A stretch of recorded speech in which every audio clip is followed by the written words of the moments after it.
Hello, Pastor Deborah here, and we are beginning another episode of my powerful story called It's Time.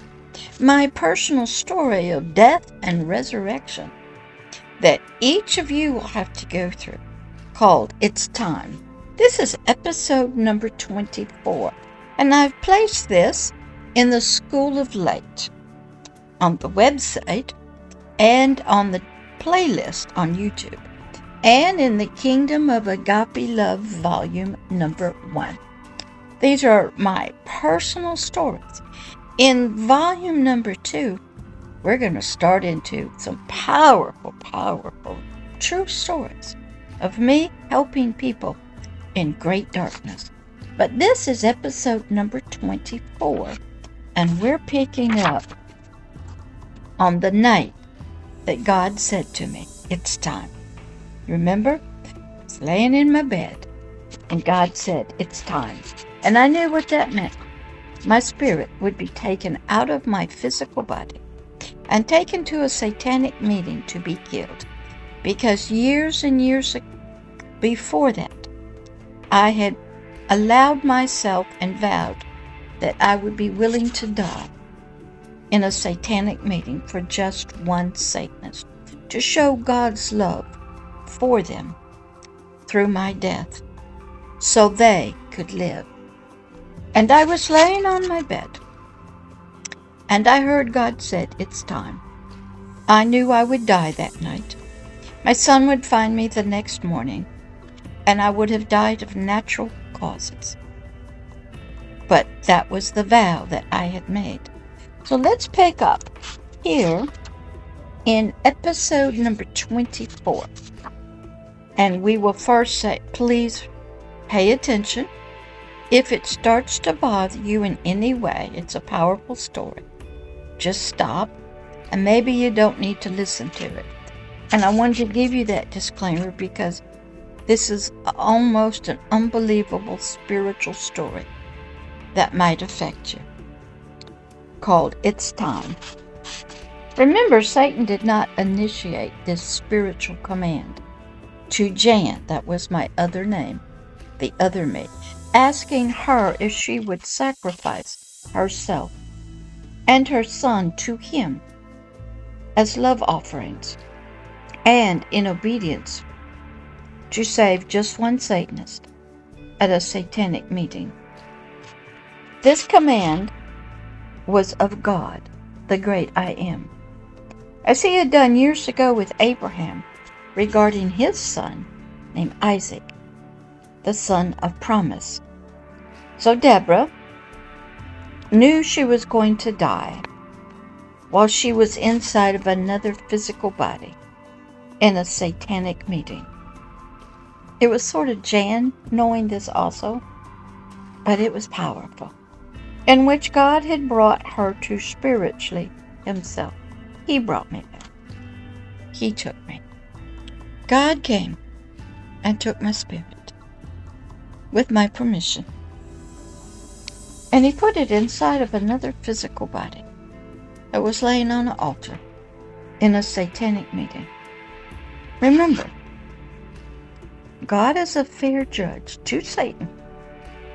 If there is evidence to prove his case, so be it. Satan wins the judgment. So down came the knife in Satan's hand, just as in the movie The Lion, the Witch, and the Wardrobe, out of the Chronicles of Narnia by C.S. Lewis. But there was one major exception. As the knife's tip just touched the physical body of the woman that Deborah's spirit was in on that satanic altar. There is a story about this in volume 2 of the book called "Help Me," and you'll read about this. The blade began dissolving as Satan pushed it into the physical body.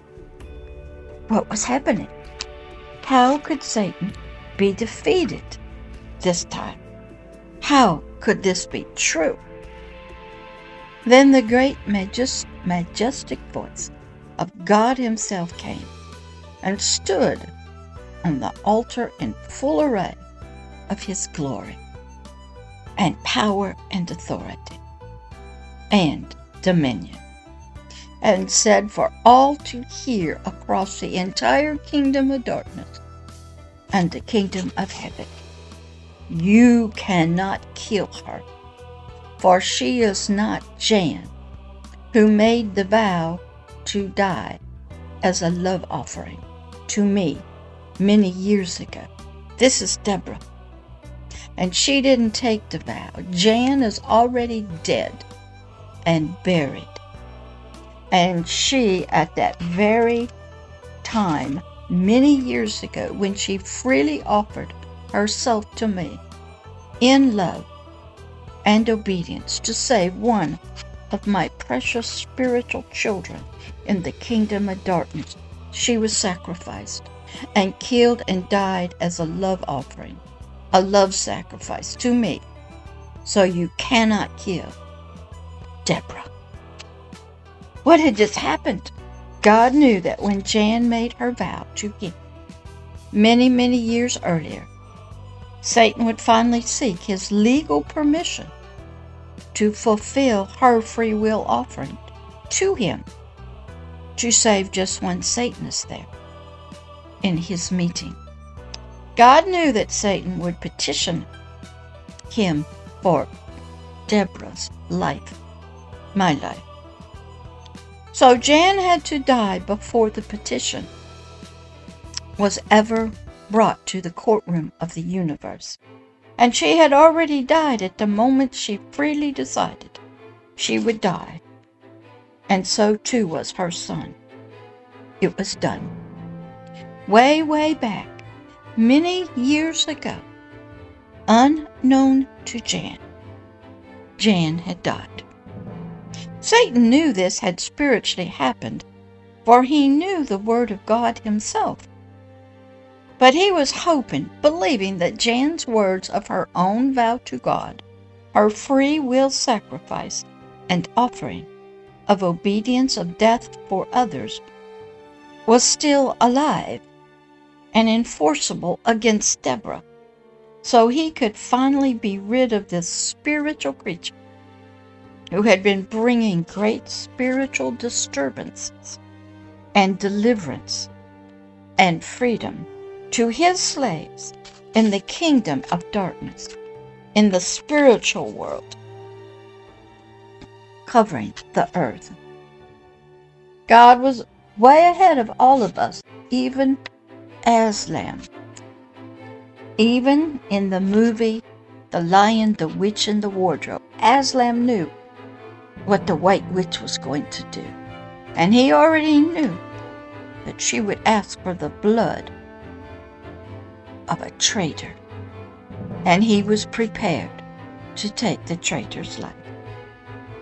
The great lion told Susan and Lucy in the movie, after his resurrection, that there was a deeper magic that ruled Narnia than even the White Witch knew nothing about, which was written in the words around the stone altar, which she and her demons could not read or understand them.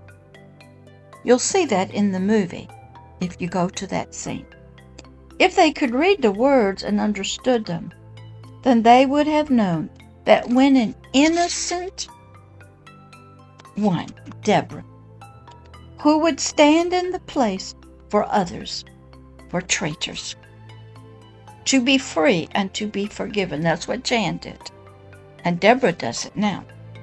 Death would have no legal power, legal rights to hold on or take the innocent one in death or in the grave.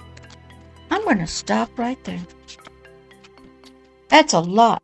I want you to go watch the movie, The Lion, the Witch, and the Wardrobe, and you learn about the deeper magic that was in Narnia.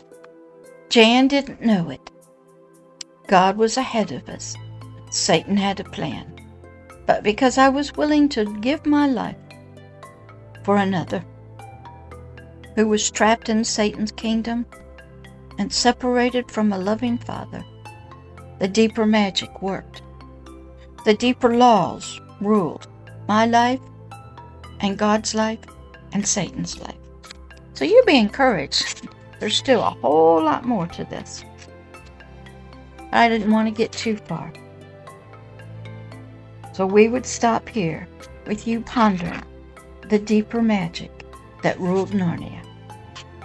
That when an innocent one, that was Jan and Deborah, who would stand in the place for others when Jan offered her life for one Satanist, who were traitors to God, unknown to them, for them to be free and forgiven, death would have no legal power, legal rights to hold on to or take the innocent one in death or in the grave.